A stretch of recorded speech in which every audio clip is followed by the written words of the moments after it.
नमस्कार दोस्तों, आपका स्वागत है। आज हम बात करेंगे दुर्गा सप्तशती पाठ के महत्व और उससे जुड़ी अद्भुत कथाओं और चमत्कारों की। यह ग्रंथ केवल एक धार्मिक ग्रंथ नहीं है, बल्कि माँ दुर्गा की शक्ति का सीधा आह्वान है। दोस्तों, दुर्गा सप्तशती, जिसे चंडी पाठ भी कहा जाता है, मार्कंडेय पुराण का ही एक हिस्सा है। इसमें कुल 700 श्लोक हैं और इन्हीं श्लोकों के कारण इसे सप्तशती कहा जाता है। इन 700 मंत्रों में माँ दुर्गा की स्तुति, उनके रूप, उनके कार्य और उनके चमत्कारों का वर्णन है। यह ग्रंथ मुख्य रूप से 3 भागों में विभाजित है। प्रथम चरित्र, जिसमें माँ महाकाली की कथा आती है और वे किस प्रकार महिषासुर और चंडमुंड जैसे असुरों का वध करती हैं। मध्यम चरित्र, जिसमें माँ महालक्ष्मी के अद्भुत रूप का वर्णन है। उत्तर चरित्र, जिसमें माँ महासरस्वती का चरित्र और उनके चमत्कार आते हैं। हर चरित्र का गहन अर्थ है।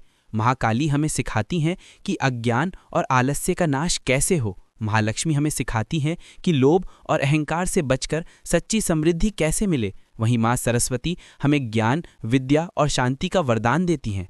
अब प्रश्न उठता है कि इस पाठ का महत्व इतना अधिक क्यों है।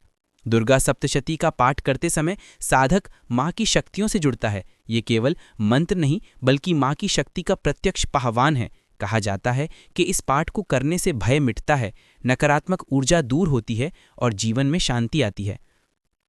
इतिहास में कई उदाहरण मिलते हैं। पंडितों ने लिखा है कि जब जब बड़े युद्ध हुए या कोई महामारी फैली, तब दुर्गा सप्तशती का पाठ करने से विनाश रुका और लोगों को राहत मिली। यहाँ तक कि कई संतों और ऋषियों ने अपनी साधना में इस ग्रंथ का जाप किया और चमत्कारी अनुभव पाए। अब बात करते हैं चमत्कारों की।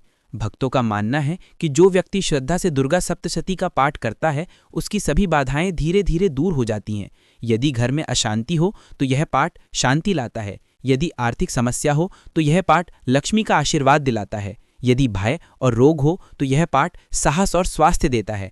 माँ के 700 श्लोक ऐसे हैं, मानो माँ स्वयं अपने भक्तों से कह रही हों कि भय मत करो, मैं तुम्हारे साथ हूँ। दोस्तों, दुर्गा सप्तशती के पाठ की विधि भी उतनी ही महत्वपूर्ण है। इस पाठ को करने से पहले स्नान करके स्वच्छ वस्त्र पहनें, एक कलश स्थापित करें और माँ दुर्गा की मूर्ति या चित्र के सामने दीप जलाएं। फिर संकल्प लें और सप्तशती का पाठ आरंभ करें। कई लोग इसे नवरात्रि में करते हैं, लेकिन वास्तव में यह किसी भी शुभ दिन से शुरू किया जा सकता है। नियमित पाठ से साधक के जीवन में धीरे धीरे अद्भुत परिवर्तन आते हैं। कहा जाता है कि यदि कोई व्यक्ति पूरे श्रद्धा भाव से 9 दिनों तक दुर्गा सप्तशती का पाठ करे तो माँ उसकी सभी मनोकामनाएं पूर्ण करती हैं। भक्तों का अनुभव है कि जिस घर में यह पाठ होता है, वहाँ कभी दरिद्रता, भय या नकारात्मकता नहीं टिक पाती। कई लोग बताते हैं कि जब वे किसी संकट में फंसे, तब उन्होंने सप्तशती का पाठ किया और कुछ ही समय में रास्ते खुल गए। यह भी मान्यता है कि सप्तशती का पाठ साधक को आध्यात्मिक शक्ति देता है। जब साधक श्लोक पढ़ता है तो उसका मन, वाणी और आत्मा माँ की शक्ति से जुड़ जाती है। यही कारण है कि साधक को मानसिक शांति और आध्यात्मिक अनुभव होने लगते हैं। विशेष बात यह है कि यह ग्रंथ सिर्फ विद्वानों के लिए नहीं है, बल्कि हर भक्त के लिए है। यदि कोई इसे पूरा नहीं पढ़ सकता तो केवल अर्गला स्तोत्र या कीलक स्तोत्र का पाठ भी माँ की कृपा दिलाता है। अब अंत में एक छोटी कथा। कहा जाता है कि एक बार एक साधक भयंकर रोग से पीड़ित हुआ। उसने माँ दुर्गा की शरण ली और सप्तशती का नियमित पाठ शुरू किया। धीरे धीरे उसकी बीमारी मिट गई और वह पूर्ण स्वस्थ हो गया।